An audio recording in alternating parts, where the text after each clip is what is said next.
오늘은 복음의 진리 안에 머물라라는 제목으로 함께 은혜를 나누고자 합니다. 어제는 예수님에 대한 7가지의 말씀들을 함께 살펴보고 예수님이 세상의 그 모든 것보다 우월하시다라는 말씀을 드렸습니다. 즉 예수님은 하나님의 아들이시고 또 구원자이시고 말씀이시고 우리의 왕이시다.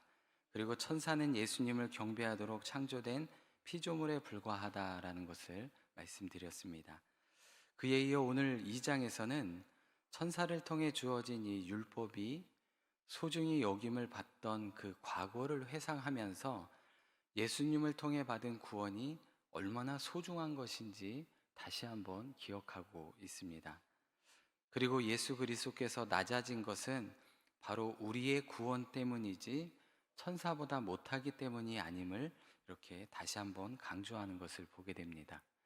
이 본문의 말씀을 조금 더 구체적으로 좀 살펴보면 먼저 1절부터 4절에서는 예수님에 대한 확실한 믿음으로 거짓 가르침에 넘어가지 말아야 한다는 것을 경고하며 이 과거 이스라엘 백성들이 천사를 통해 받은 이 계시인 율법에 불순종하는 죄에 대해 심판을 받았던 것처럼 천사들보다 뛰어나신 예수님을 통해 받은 이 최종 계시인 복음에 불순종하는 죄를 범하게 되면 더욱 엄중한 심판을 받게 될 것이라는 그런 경고의 말씀이기도 합니다. 그래서 구원의 복음은 거듭 증거되고 확인된 것임을 강조하면서 그리스도의 복음에 굳게 설 것을 이 성도들에게 촉구하고 있는 것을 보게 되죠.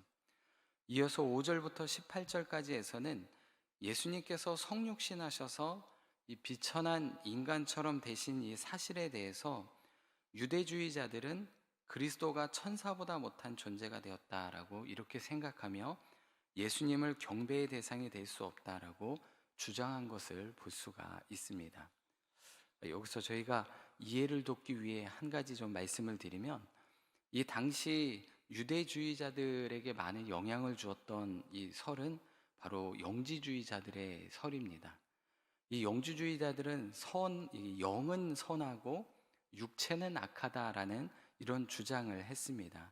왜냐하면 원래 사람의 영은 하나님과 함께 천상에 살다가 천상에서 죄를 짓고 육체라는 감옥을 가지고 이 땅에 왔다라고 생각을 했기 때문입니다.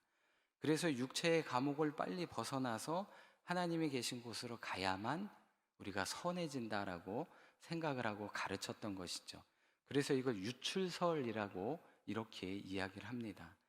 그래서 유대인들은 그런 생각을 가지고 있는데 예수님을 보니까 육체를 가지고 이 땅에 오니 그가 죄인으로 보였던 것이고, 그리고 하나님과 함께 있는 천사들은 오히려 더 깨끗하고 예수님보다 더 높은 사람들이다라고 이렇게 생각을 가졌던 것입니다.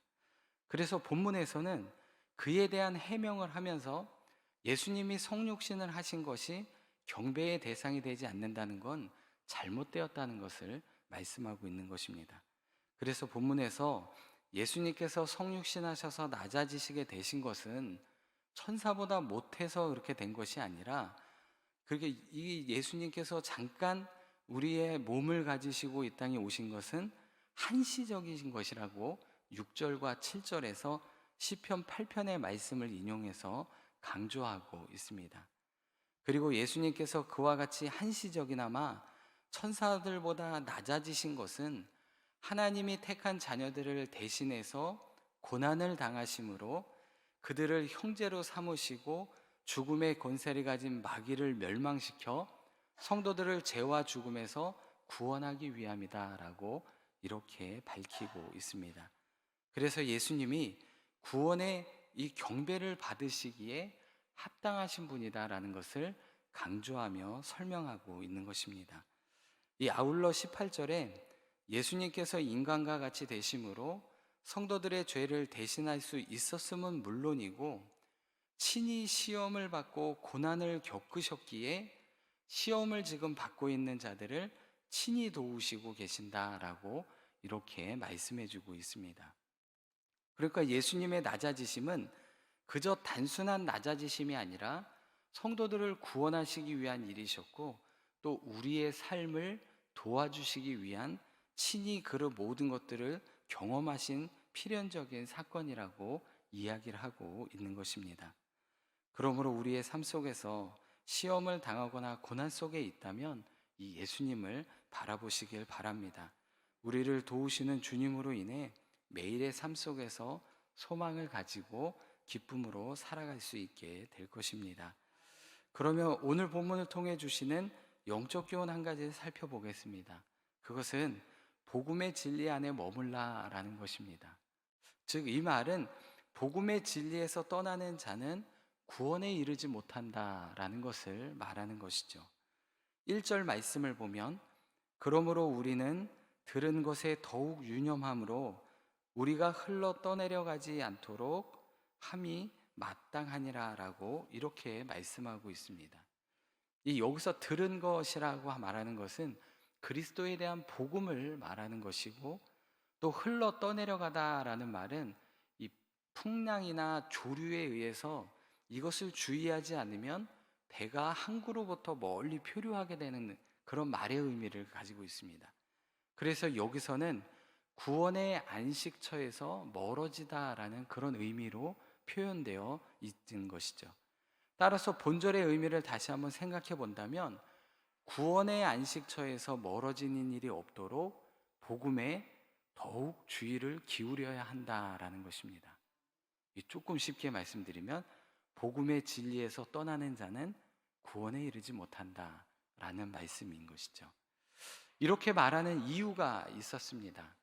이 당시 교회 내에는 많은 이방인들이 개종해서 이 새로운 교회에 유입되고 있었으나, 여전히 그 교회 안에는 유대인 성도들이 줄을 이루고 있었습니다.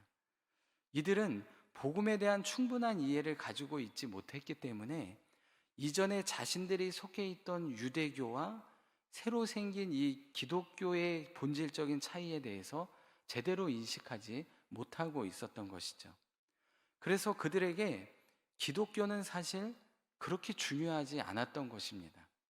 그래서 조금이라도 마음에 들지 않으면 언제든지 자신들이 예전에 섬기던 유대교로 언제든지 마음을 바꾸고 종교를 바꿀 수 있었던 것이죠. 더욱이 예수님이 하나님의 아들이심을 부정하는 이 동족인 유대교인들과 이 로마의 실권자들로부터 오는 비난과 박해에 인해 실제로 복음을 버리고 유대교로 돌아가는 자들이 적지 않았던 시대였습니다. 그래서 이에 유대인 성도들로 하여금 미리 들었던 복음에 대해서, 예수 그리스도에 대해서 더욱 간절히 주의를 기울여야 한다는 것을 당부하고 있는 것입니다. 예수에 대한 믿음을 굳건히 지키고 구원의 길에서 떠나지 말아야 한다는 것을 말씀해 주고 있는 것이죠. 이 말씀은 오늘 우리에게 주시는 당부의 말씀과도 같습니다. 구원에 이르지 못하고 흘러 떠내려가지 않도록 간절한 마음으로 복음을 붙들고 그 복음을 지켜내야 한다라는 것입니다. 이 중세 신학자였던 존 브라운이라는 사람은 그리스도인의 정체에 대해서 이렇게 이야기를 했습니다. 그리스도인은 생명의 강 위에 떠 있는 작은 배를 타고 있으며 그 배는 새 예루살렘으로 가려 하고 있다라고 말을 합니다. 이게 무슨 말이냐면, 성도는 새 예루살렘이라는 안전한 포구를 향해 생명의 강을 항해하는 선원과도 같다라는 말입니다. 따라서 성도는 선장 대신 예수 그리스도를 굳건히 붙들고 그분만 의지해야 한다라는 것이죠.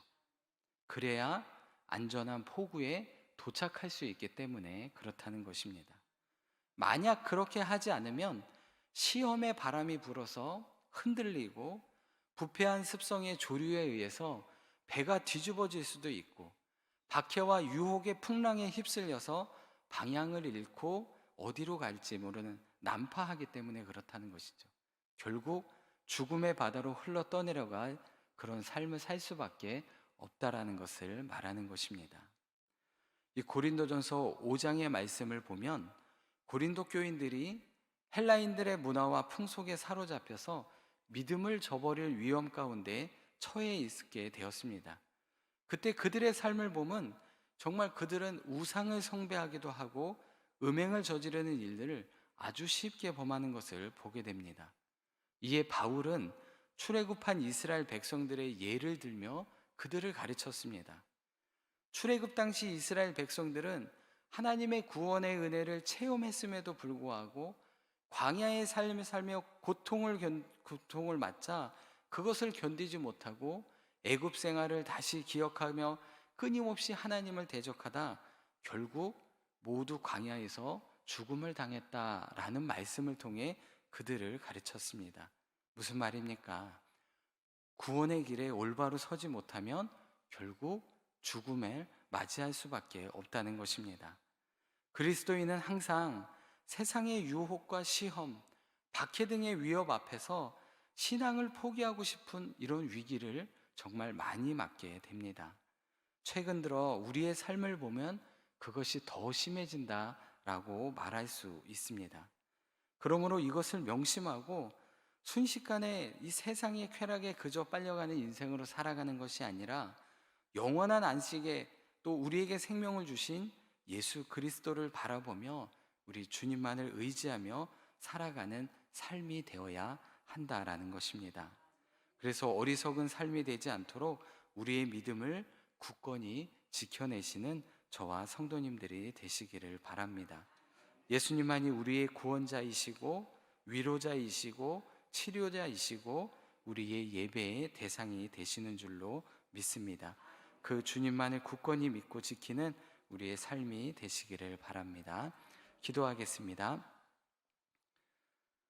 거룩하고 자비로우신 아버지 하나님, 우리를 구원하여 주시고 주님과 같이 형제로 삼아 주심에 감사를 드립니다. 주님의 구원하심이 없이는 영원히 죽을 수밖에 없는 저희가 주님의 희생으로 인해 오늘도 살아갈 수 있음을 고백합니다. 진실한 대제사장이신 주님을 온전히 바라보며 나아가게 하시고 매일의 삶에서 주님과 동행하며 말씀대로 살아갈 수 있도록 인도하여 주시옵소서. 무엇보다 우리의 믿음을 온전히 지켜 구원에 이르는 삶이 될 수 있도록 인도하여 주시옵소서. 오늘도 찬양으로 하나님께 영광 돌린 우리 천사 찬양대를 기억하여 주시고 주님을 향한 이 사랑의 고백과 헌신이 그들의 삶의 기쁨이 되게 하여 주옵소서. 또한 말씀이 굳건히 서게 하여 주시고 또 우리의 믿음을 온전히 지켜 구원의 삶을 살아가는 복된 삶이 되게 축복하여 주시옵소서. 감사드리며 예수 그리스도의 이름으로 기도드립니다. 아멘.